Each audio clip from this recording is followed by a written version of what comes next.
Nous savons du reste que toute chose concourt au bien de ceux qui aiment Dieu, de ceux qui sont appelés selon son dessein. Romains chapitre 8, verset 28. Et si ce verset était bien plus qu'une consolation lue à la hâte dans les moments d'échec ou de souffrance? Et s'il était une clé céleste, un souffle de vérité destiné à réécrire notre perception du temps, de la douleur et du plan de Dieu? Toi qui écoutes cette vidéo, laisse-moi te poser une question. As-tu déjà douté du plan divin au point de croire que Dieu s'était trompé à ton sujet? As-tu déjà vécu un événement si douloureux, si incompréhensible, que tu as cru que le ciel s'était fermé, que les prières étaient tombées dans le vide et que ton histoire n'avait plus de sens? Si oui, sache une chose, tu n'es pas seul. Des croyants du monde entier traversent ce désert silencieux. Ils marchent dans des nuits sans étoiles, portent des croix invisibles, crient dans le silence. Et pourtant, Dieu reste Dieu. Il voit, il entend, il agit. Et aujourd'hui, dans cette méditation, je veux te rappeler une vérité qui dépasse l'intelligence humaine, mais qui transforme l'âme. Notre Dieu ne se trompe pas, jamais. Absolument tout arrive pour une raison. Ce n'est pas une phrase toute faite, ni un slogan religieux. C'est une déclaration céleste. Chaque saison, chaque perte, chaque attente, chaque porte fermée, chaque larme versée, chaque silence prolongé, chaque détour incompris, rien n'est le fruit du hasard pour celui qui aime Dieu. Derrière les coulisses du visible, Dieu tisse une histoire parfaite. Même quand nos yeux voient un chaos apparent, il est l'auteur d'un plan divin qui ne laisse rien à l'improvisation. Alors, si tu as déjà crié « Pourquoi Seigneur ?» Reste ici si tu es en train de traverser une saison trouble. Reste ici si tu te sens abandonné, perdu, brisé. Reste ici, car ce message est pour toi. Il est pour tous ceux qui ont besoin de réapprendre à faire confiance à la sagesse de Dieu, même quand rien ne semble logique. Il est pour tous ceux qui veulent voir leur foi guérir, grandir et s'enraciner dans les profondeurs du cœur du Père. Dans cette vidéo, nous allons ensemble explorer des vérités bibliques puissantes. Nous allons ouvrir les Écritures et marcher à travers les chemins de l'histoire divine pour y découvrir que tout ce que Dieu permet dans nos vies a une intention, une finalité, une mission. Ce que tu vis n'est pas une erreur. Ce que tu as perdu n'est pas inutile. Ce que tu ne comprends pas aujourd'hui portera un fruit éternel si tu choisis de rester dans la foi. Je t'invite à rester jusqu'à la fin de cette vidéo car à la fin, je te proposerai une prière inspirée, un cri de foi, un abandon entre les mains du Seigneur. Mais avant cela, nous allons plonger dans la parole. Avec sérieux et révérence, nous allons chercher ensemble à comprendre comment Dieu agit, même dans le silence, même dans l'échec, même dans l'attente. Si tu crois que Dieu parle encore aujourd'hui, clique sur « J'aime » pour soutenir ce message. Abonne-toi à cette chaîne si tu veux recevoir régulièrement des méditations bibliques profondes, des révélations spirituelles et des paroles inspirées qui nourrissent ton âme. Et surtout, écris en commentaire cette déclaration de foi. Je choisis de faire confiance à Dieu même quand je ne comprends pas. Cela encouragera d'autres croyants et cela ouvrira ton cœur à la paix de Dieu. Car oui, la foi ne se construit pas dans ce qu'on comprend, mais dans ce qu'on traverse. Dieu n'a jamais dit « tu comprendras tout ». Il a dit « je suis avec toi » et parfois c'est tout ce qu'il nous faut. Prépare-toi à être bouleversé, consolé, fortifié. Car ce message ne vient pas d'un homme. Il vient du cœur de Dieu pour le tien. Dieu n'a pas cliqué sur cette vidéo par hasard. Le Saint-Esprit t'a conduit ici pour te parler, te guérir et te rappeler que ton histoire est entre des mains parfaites. Le ciel n'a jamais paniqué. Dieu n'a jamais perdu le contrôle. Et ta vie est toujours sur son calendrier. Reste connecté et ouvrons ensemble le livre de la révélation divine. Le plan de Dieu ne se limite pas à une ligne droite. Il est fait de détours, d'attentes, de douleurs, de silences, de surprises. Et pourtant, chaque moment, chaque souffle, chaque détail de ta vie est sous le regard attentif du Père. Quand l'Écriture déclare que tout concourt au bien de ceux qui aiment Dieu, cela ne signifie pas que tout sera agréable, mais que tout aura un sens. Et ce sens-là ne vient pas du monde, ni des hommes, mais du cœur même de Dieu. Depuis les premières pages de la Genèse jusqu'aux révélations de l'Apocalypse, l'histoire du peuple de Dieu est marquée par une seule constante. Dieu ne se trompe jamais. C'est une vérité absolue, immuable, éternelle, et elle s'incarne dans les récits des hommes et des femmes qui ont osé croire, même quand tout semblait leur échapper. Prenons l'exemple de Joseph, fils préféré de Jacob. Il reçoit des songes de grandeur, mais se retrouve trahi par ses frères, vendu comme esclave, emprisonné injustement. Pendant des années, sa vie semble être une suite d'injustices sans fin. Aux yeux des hommes, il est oublié. Aux yeux de Dieu, il est positionné. Ce que les frères de Joseph avaient prévu pour le mal, Dieu l'a transformé pour le bien. Et Joseph finit par leur dire, « Avec une foi désarmante, vous aviez médité de me faire du mal. Dieu l'a changé en bien pour accomplir ce qui arrive aujourd'hui. » Genèse, chapitre 50, verset 20. Ce n'est pas une consolation de fin de parcours, c'est une clé spirituelle. Dieu prend ce que l'ennemi voulait utiliser pour te détruire et s'en sert pour te préparer. Ce que tu traverses aujourd'hui n'est pas une erreur. C'est une école divine, une préparation céleste, un tissage mystérieux dont seul le Père connaît le motif. Regardons Moïse, né à une époque où tous les garçons hébreux étaient condamnés à mort. Il est sauvé dans un panier sur le Nil. Il grandit dans le palais de Pharaon, apprend la sagesse égyptienne, puis passe 40 années dans le désert après un échec cuisant. Encore une fois, on aurait pu penser qu'il avait échoué, que tout s'était écroulé. Mais c'est dans le désert, loin des projecteurs, que Dieu l'équipe. Quand le moment de la mission arrive, Moïse est prêt. Car Dieu n'était jamais en retard et chaque étape, même celle de l'exil, avait un sens. Il en est de même pour David. Oui, alors qu'il est encore adolescent, il retourne garder les brebis. Il tue Goliath, devient célèbre puis est pourchassé pendant des années par Saül, vivant dans les cavernes, fuyant pour sa vie. Où est la logique? Où est la promesse? Pourtant, c'est dans cette fuite, dans cette solitude que Dieu façonne son cœur. David n'a pas été couronné à cause de ses victoires extérieures, mais à cause de son humilité forgée dans l'ombre. Le trône est arrivé en son temps parce que Dieu ne se précipite pas, non, il ne tarde jamais. Et que dire de Jésus lui-même? Le Messie promis, le roi des rois, est né dans une étable, incompris, rejeté par les siens, méprisé par les puissants, trahi par un ami, crucifié comme un criminel. À vue humaine, rien ne semblait juste. Et pourtant, c'est précisément ce chemin qui a conduit à la rédemption du monde. Dieu ne s'est pas trompé. La croix n'était pas une défaite, elle était le centre même du plan divin. La souffrance n'était pas une erreur, elle était la voie vers la gloire. Le contexte biblique est clair. Dieu agit souvent dans l'ombre, il travaille dans les silences, dans les déserts, dans les retards apparents. Ce que nous appelons échec, il l'appelle formation. Ce que nous appelons perte, il l'appelle préparation.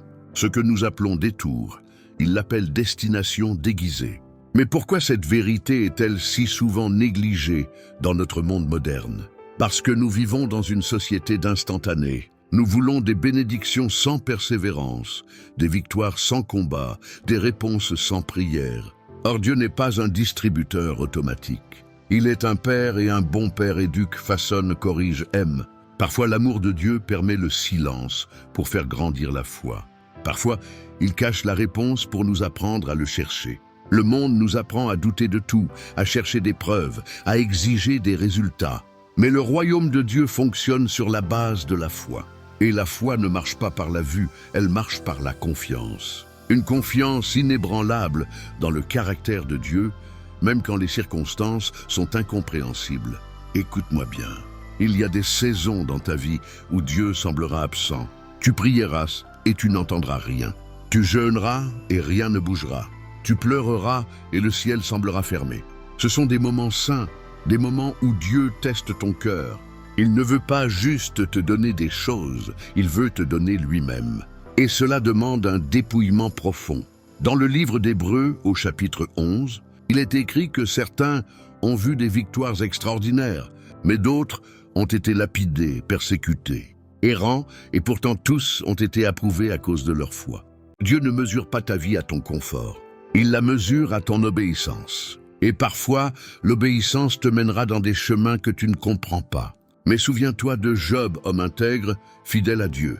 Il perd tout, ses enfants, ses richesses, sa santé. Ses amis l'accusent, sa femme lui dit de maudire Dieu. Et pourtant, au cœur de l'incompréhension, Job déclare « Même s'il me tue, je continuerai d'espérer en lui ». Job chapitre 13, verset 15. Et c'est là le cœur de cette méditation. Apprendre à faire confiance, même dans l'obscurité. Croire que même les douleurs ont une direction, que Dieu est encore en train d'écrire ton histoire. Même quand l'encre semble sèche, Dieu ne se trompe pas. Il est le Dieu d'Abraham, d'Isaac, de Jacob. Le Dieu qui transforme les tombeaux en témoignages, les larmes en semences, les blessures en portes de gloire. Le Dieu qui fait toutes choses belles en son temps. Pas en ton temps, pas en mon temps, mais en son temps. Alors, ne juge pas ta vie trop tôt. Ne ferme pas le livre alors que Dieu est encore en train d'écrire. Ce chapitre douloureux n'est peut-être pas la fin, mais le tournant. Ce que tu appelles retard est peut-être une divine orchestration pour que ton miracle arrive au bon moment, dans les bonnes conditions, avec la bonne maturité. Le contexte spirituel de cette vérité est vaste, profond, sacré. Il traverse les âges, les continents, les générations. Partout où un croyant accepte de dire « Seigneur, même si je ne comprends pas, je te fais confiance », le ciel s'ouvre. Car c'est cela, marcher par la foi. Si tu veux marcher avec Dieu, il faut apprendre à regarder plus loin que l'instant. La sagesse divine ne s'apprend pas à travers les choses faciles, mais dans les zones d'inconfort. Là où le cœur humain se brise et se reconstruit dans la foi. Pour te faire grandir, Dieu utilise ce que tu traverses. Il ne gaspille jamais une saison, jamais une larme, jamais une douleur. Voici 10 principes bibliques puissants qui prouvent que tout a une raison et que Dieu ne se trompe pas. Premier principe, Dieu prépare en secret ce qu'il veut utiliser en public. Avant chaque mission divine, il y a une saison cachée. Moïse dans le désert, David avec les brebis, Joseph dans la prison, Jésus dans le silence de Nazareth pendant 30 années. Rien de tout cela n'était une perte de temps. Le désert n'est pas un lieu d'abandon, c'est une salle d'entraînement. Là où personne ne te voit, Dieu façonne ce que tu deviendras. Si tu vis une saison d'oubli ou d'isolement, ne crois pas que tu as été rejeté. Tu es simplement en cours de formation céleste. Deuxième principe, ce que l'ennemi a prévu pour te détruire, Dieu l'utilise pour t'élever. Ce que les frères de Joseph ont fait avec méchanceté, Dieu l'a retourné en bénédiction. Le complot d'Aman contre Mardoché s'est retourné contre lui-même. La croix, instrument de torture, est devenue un symbole de salut. Le mal ne triomphe jamais quand tu marches dans la foi. Dieu ne permet rien sans une intention.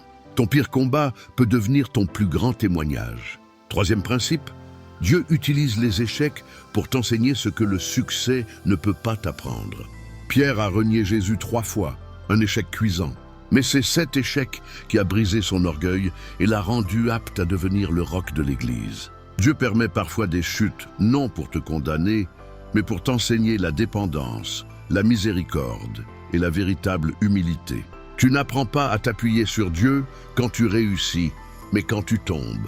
Quatrième principe, Dieu ne retarde pas ses promesses. Il te prépare pour qu'elles n'arrivent pas trop tôt. Dieu a promis un fils à Abraham, mais il a attendu 25 ans. Pourquoi? Parce que le cœur d'Abraham devait être prêt. Parce que le moment divin doit rencontrer une maturité spirituelle. Quand Dieu tarde, ce n'est pas pour t'ignorer, c'est pour te préparer. Il connaît ton rythme mieux que toi-même. Cinquième principe, les épreuves te révèlent ce que tu crois vraiment.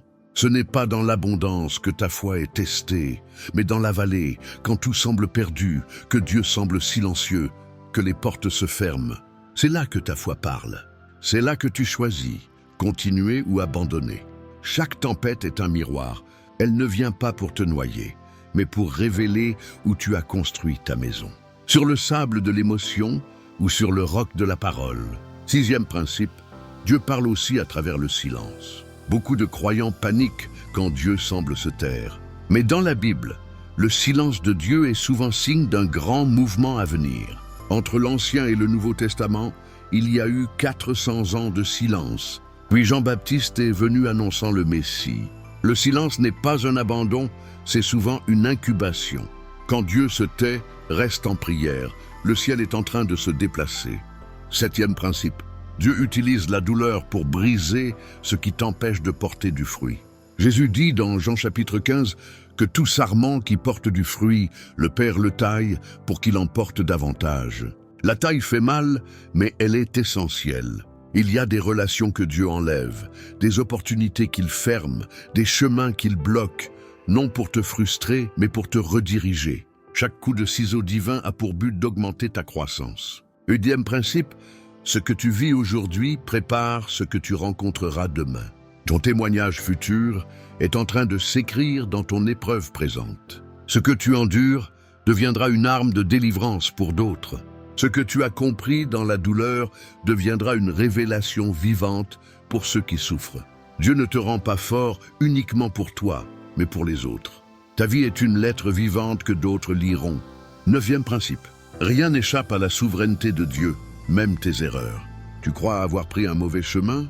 Rappelle-toi Jonas, il a fui, s'est retrouvé dans le ventre d'un poisson. Mais Dieu l'a ramené sur la bonne route. Ce Dieu qui a rattrapé Jonas est capable de redresser tes chemins. Il ne fait pas de recyclage, il fait du renouvellement. Même tes fautes peuvent être redirigées par sa grâce si tu reviens à lui. Dixième principe, Dieu accomplit toujours ce qu'il a promis. Même si cela semble impossible, Marie a reçu une promesse angélique qu'elle porterait le Sauveur. Elle n'avait jamais connu d'homme. C'était humainement illogique. Et pourtant la parole s'est faite chair. Ce que Dieu promet, il l'accomplit. Il n'a pas besoin des circonstances parfaites. Il a seulement besoin d'un cœur qui croit.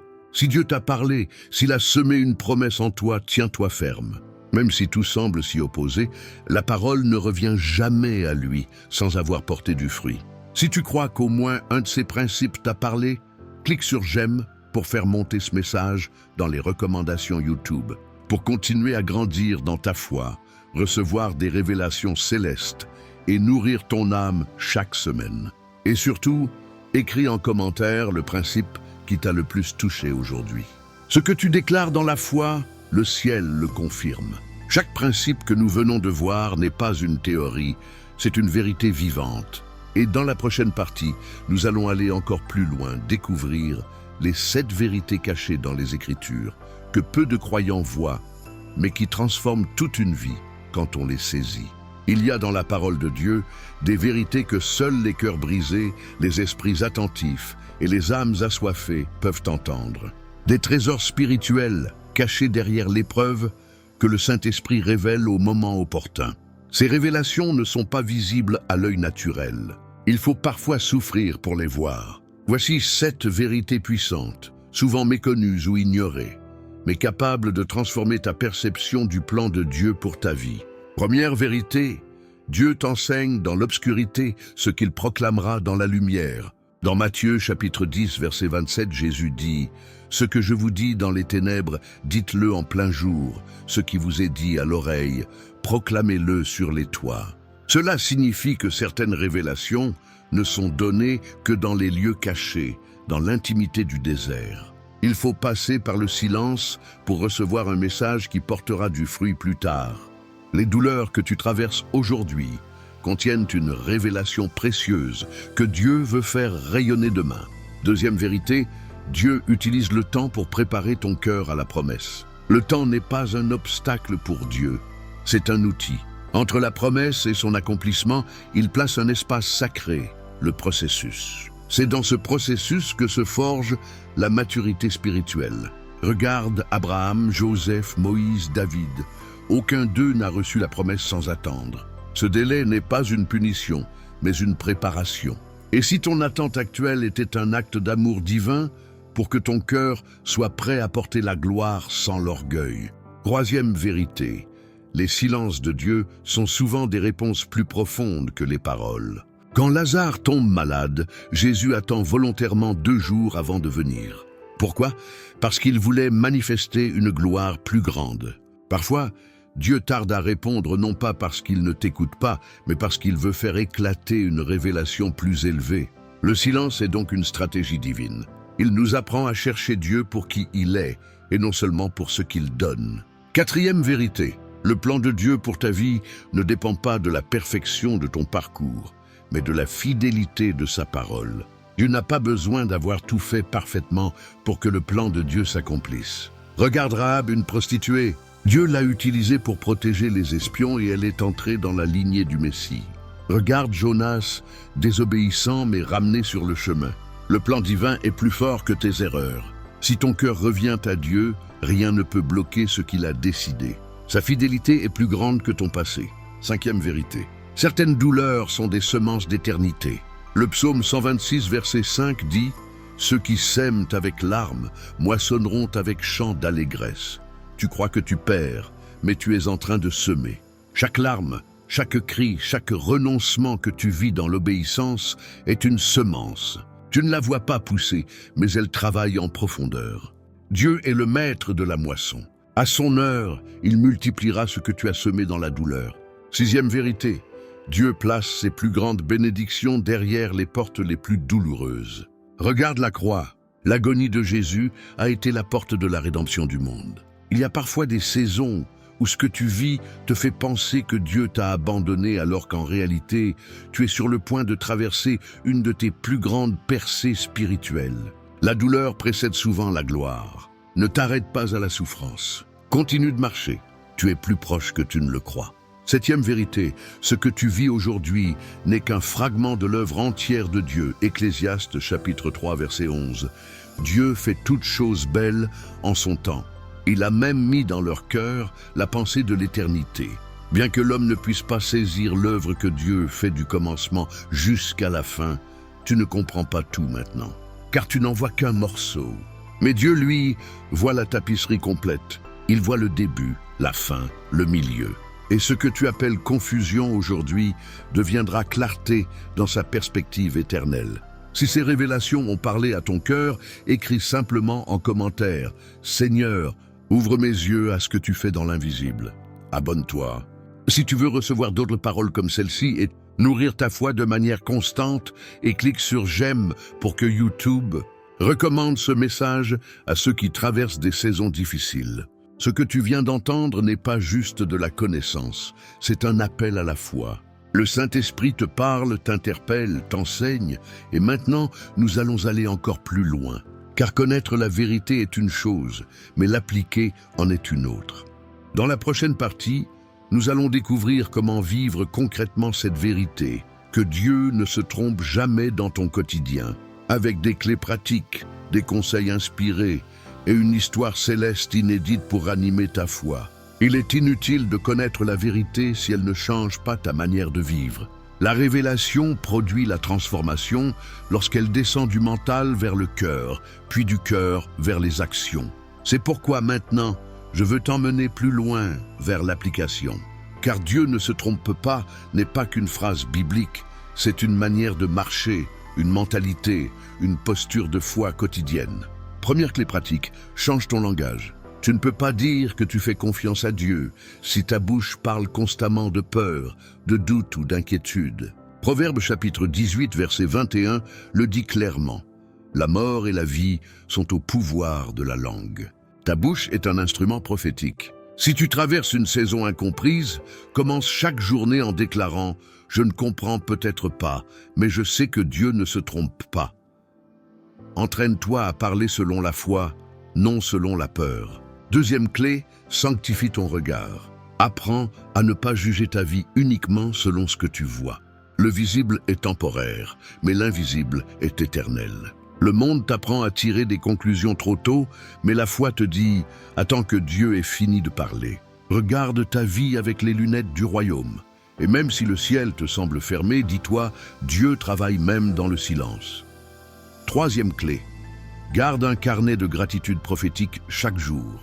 Écris au moins une chose que Dieu a faite, même petite. Cela ancrera ton âme dans la reconnaissance. Et quand tu traverseras une saison obscure, tu pourras relire ce que Dieu a accompli, et ton cœur se souviendra qu'il est fidèle. La gratitude est une arme contre le doute. C'est elle qui transforme le désert en sanctuaire. Quatrième clé, résiste à la comparaison. Tu ne peux pas comprendre ce que Dieu fait dans ta vie si tu la compares à celle des autres. Le plan de Dieu est personnel, unique. Ce qui arrive à ton frère ou à ta sœur n'enlève rien à ce que Dieu veut faire avec toi. Garde les yeux fixés sur ton chemin, pas sur celui des autres. Ce que Dieu te prépare est adapté à ton appel, à ton caractère, à ton futur. Cinquième clé, entoure-toi de foi. Ne laisse pas des voix négatives contaminer ta marche. Éloigne-toi des paroles de doute, des murmures de peur, des discours de résignation. Entoure-toi de croyants qui élèvent ta foi. Écoute des messages inspirés. Sois sélectif avec ce que tu laisses entrer dans ton cœur. La foi est un feu. Elle peut irradier, mais elle peut aussi s'éteindre si tu l'exposes au vent mauvais. Sixième clé, sois fidèle dans l'attente. Ne gaspille pas ta saison d'attente. Continue de servir, de prier, d'aimer, de semer. Dieu regarde ton attitude pendant les moments où rien ne semble bouger. C'est souvent là qu'il forme les rois et les reines de son royaume. Ne cesse pas d'aimer Dieu parce que tu ne vois pas encore la bénédiction. Aime-le parce qu'il est Dieu. Septième clé, proclame la parole à haute voix. La foi vient de ce qu'on entend, et ce qu'on entend, c'est la parole de Dieu. Romains chapitre 10, verset 17. Alors lis-la, chante-la, proclame-la dans ta maison. Quand tu sens le découragement monter, ouvre ta Bible et déclare « Mon Dieu ne se trompe pas. Tout concourt à mon bien. Même ceci, ta bouche est une arme. » Certain. Huitième clé, écris tes épreuves comme des chapitres de foi. Ne laisse pas tes douleurs s'effacer sans témoignage. Ce que tu vis aujourd'hui deviendra la preuve de la fidélité de Dieu pour quelqu'un demain. Garde la trace, même si ce n'est que quelques lignes dans un carnet. Écris-les, et un jour, tu verras que c'était un livre en train de naître. Neuvième clé, prie avec foi, même sans émotion. Tu n'as pas besoin de ressentir Dieu pour qu'il agisse. La foi ne dépend pas du frisson, mais de la confiance. Si tu n'as pas de mots, dis simplement « Seigneur, je crois que tu sais ce que tu fais ». Même une prière silencieuse mais sincère touche le cœur du Père. Dixième clé, médite l'histoire suivante. Inspiré des cieux, une histoire du ciel, le tisserand divin. Il était une fois, dans un royaume céleste, une âme sur terre nommée Eliora. Chaque jour, elle priait « Seigneur, fais de ma vie une œuvre d'art, utilise-moi pour ta gloire. » Et au ciel, un tisserand divin s'activait. Il prenait des fils d'or et d'argent, de feu et de lumière, et il tissait son histoire. Mais Eliora, elle, ne voyait rien. À ses yeux, sa vie ressemblait à un chaos. Des deuils, des attentes interminables, des portes closes, des relations brisées. Elle ne comprenait pas. Un jour, elle fut transportée dans la salle du tisserand et là, elle vit la tapisserie de sa vie à l'envers. C'était un désordre de nœuds, de fils emmêlés, de couleurs sombres. Elle dit au tisserand « Est-ce vraiment ça, ma vie ?» Et le tisserand répondit « Viens voir de l'autre côté. » Lorsqu'elle fit le tour, elle vit une œuvre magnifique, un chef-d'œuvre céleste. Chaque douleur était un contour, chaque larme une couleur, chaque échec une profondeur. Et le tisserand lui dit « Tu ne vois que l'envers, moi je vois la gloire. Ne juge jamais ton histoire avant qu'elle ne soit terminée. Je ne me trompe pas. Si cette histoire a touché ton cœur, écris dans les commentaires. Seigneur, je choisis de te faire confiance. Même dans ce que je ne comprends pas. » Clique sur « J'aime » si tu veux que cette vérité atteigne d'autres cœurs dans la confusion. Et abonne-toi à Lumière dans la vallée pour recevoir encore d'autres paroles qui guérissent, qui relèvent, qui fortifient. Tu as marché jusqu'ici. Tu as traversé les versets, les témoignages, les révélations. Tu as laissé la parole te parler. Tu as ouvert ton cœur à des vérités profondes. Et peut-être que dans le silence de ton âme, quelque chose a bougé. Peut-être qu'un fardeau est tombé. Peut-être qu'un murmure divin a percé ton désert intérieur. Retiens ceci, Dieu ne se trompe pas. Pas quand il te fait attendre, pas quand il t'émonde, pas quand il semble silencieux, pas quand il te retire quelque chose que tu aimais, pas quand la porte se ferme, pas quand la prière reste sans réponse apparente. Pas quand les autres avancent plus vite que toi, pas quand tu pleures seul dans ta chambre. Jamais, chaque battement de ton cœur est connu de lui, chaque soupir, chaque pas. Il ne dort pas, il ne perd pas le contrôle, il ne fait jamais d'erreur. Ce que tu vois aujourd'hui comme une impasse, lui le voit comme une transition. Ce que tu crois être un rejet, lui le nomme protection. Ce que tu appelles perte, il l'appelle semence. Et ce que tu n'as pas compris hier, tu le béniras demain. Souviens-toi de Job. À la fin de ses épreuves, il ne reçoit pas seulement le double de ce qu'il avait perdu. Il dit une phrase bouleversante. « Mon oreille avait entendu parler de toi, mais maintenant mon œil t'a vu. Job 42, verset 5. Autrement dit, la souffrance ne l'a pas détruit. Elle l'a conduit à une révélation plus profonde de Dieu lui-même. Voilà le but, que tu connaisses Dieu pas seulement pour ses bénédictions, mais pour qui il est, un Père fidèle, un Seigneur souverain, un Dieu qui transforme les cendres en beauté, les douleurs en destinée, les saisons perdues en témoignages glorieux. Alors, marche avec assurance. Même quand tu ne comprends pas, avance. Même quand tu ne ressens rien, crois. Même quand tu ne vois pas d'issue, espère. Même si tout semble s'écrouler, proclame « Mon Dieu est aux commandes ». Ta vie n'est pas un accident. Tu n'es pas un oubli, tu n'es pas en retard. Tu es dans les mains de Dieu, et ces mains-là ne tremblent jamais. Maintenant, unissons nos cœurs dans la prière. Une prière finale, une prière de confiance, une prière de relâchement, une prière pour t'aligner avec le ciel. Prière finale, Dieu, je te fais confiance, même sans comprendre. Seigneur éternel, toi qui es le commencement et la fin, toi qui tisses les saisons, qui comptes les larmes, qui vois ce que nul ne voit. Aujourd'hui, je viens devant toi, avec mon cœur tout entier. Je ne comprends pas tout ce que je vis, mais je choisis de te faire confiance. Je ne vois pas toujours le chemin, mais je choisis de marcher avec toi. Tu es le Dieu qui ne se trompe jamais. Même quand je traverse l'injustice, la perte, l'incompréhension, tu travailles en silence. Tu prépares quelque chose de plus grand. Alors, je te donne ma vie encore. Je te rends mes attentes, mes blessures, mes prières sans réponse. Viens les prendre entre tes mains parfaites. Fais de mon désert un jardin. Fais de mon attente un lieu de confiance. Fais de mes douleurs un témoignage qui glorifie ton nom. Je déclare aujourd'hui devant le ciel et la terre, même si je ne comprends pas, je crois.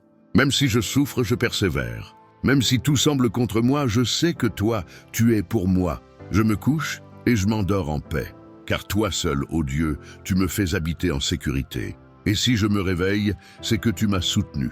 Psaume chapitre 4, verset 9. Fusionné avec Psaume chapitre 3, verset 6. Je suis entre tes mains, Seigneur, et cela me suffit. Dans le nom puissant de Jésus-Christ. Amen. Merci d'avoir écouté ce message jusqu'au bout. Si tu crois qu'il peut bénir d'autres vies, partage-le autour de toi. Laisse un commentaire pour dire ce que Dieu t'a révélé à travers cette vidéo. Et n'oublie pas, chaque semaine ici, sur Lumière dans la vallée, nous marchons ensemble dans la foi, la parole et la puissance du Saint-Esprit. À très bientôt. Que Dieu te garde et te parle encore, car il ne se trompe jamais.